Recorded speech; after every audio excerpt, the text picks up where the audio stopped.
ប្រាសាទព្រះវិហារស្ថិតក្នុងភូមិស្វាយជ្រុំឃុំកន្ទួតស្រុកជាំខ្សាននៅលើខ្នងភ្នំដងរែកមានប្រវែង800ម៉ែត្រគុណនឹង400ម៉ែត្រដងភ្នំនេះមានលក្ខណៈចោតខ្លាំងពីខាងប្រទេសកម្ពុជានិងចម្រាលពីខាងប្រទេសថៃប្រាសាទព្រះវិហារមានចម្ងាយ405គីឡូម៉ែត្រពីទីក្រុងភ្នំពេញតែបើគេធ្វើដំណើរចេញពីទីរួមខេត្តព្រះវិហារវិញវាមានចម្ងាយត្រឹមតែ108គីឡូម៉ែត្រប៉ុណ្ណោះដោយធ្វើដំណើរតាមផ្លូវលេខ211ទៅកាន់ស្រុកជាំខ្សាននៅឯភ្នំដងរែកនោះមានជណ្ដើរមួយដែលអាចឲ្យគេឡើងទៅដល់កំពូលភ្នំដែលជាទីតាំងរបស់ប្រាសាទព្រះវិហារស្ថិតនៅសប្តាហ៍ថ្ងៃនេះអ្នកលក់ដូរនិងប្រជាជនតំបន់នោះភាគច្រើនតែងតែឡើងទៅលើភ្នំតាមផ្លូវ C1 ពីព្រោះថាផ្លូវនោះវាងាយស្រួលក្នុងការធ្វើដំណើរ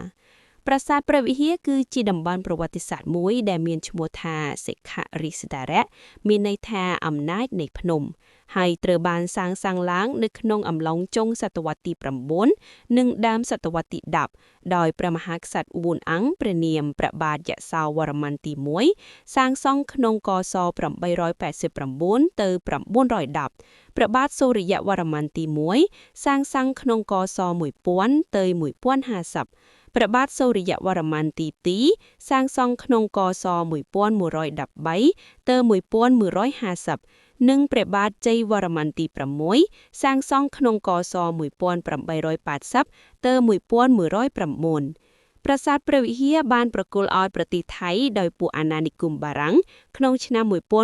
1954តែត្រូវទាមទារបានមកវិញដោយការកាត់សេចក្តីពីតុលាការអន្តរជាតិក្រុងឡាអេនៅថ្ងៃទី15មិថុនា1962ក្រោមព្រះរាជកិច្ចដឹកនាំរបស់ព្រះមហាក្សត្រខ្មែរ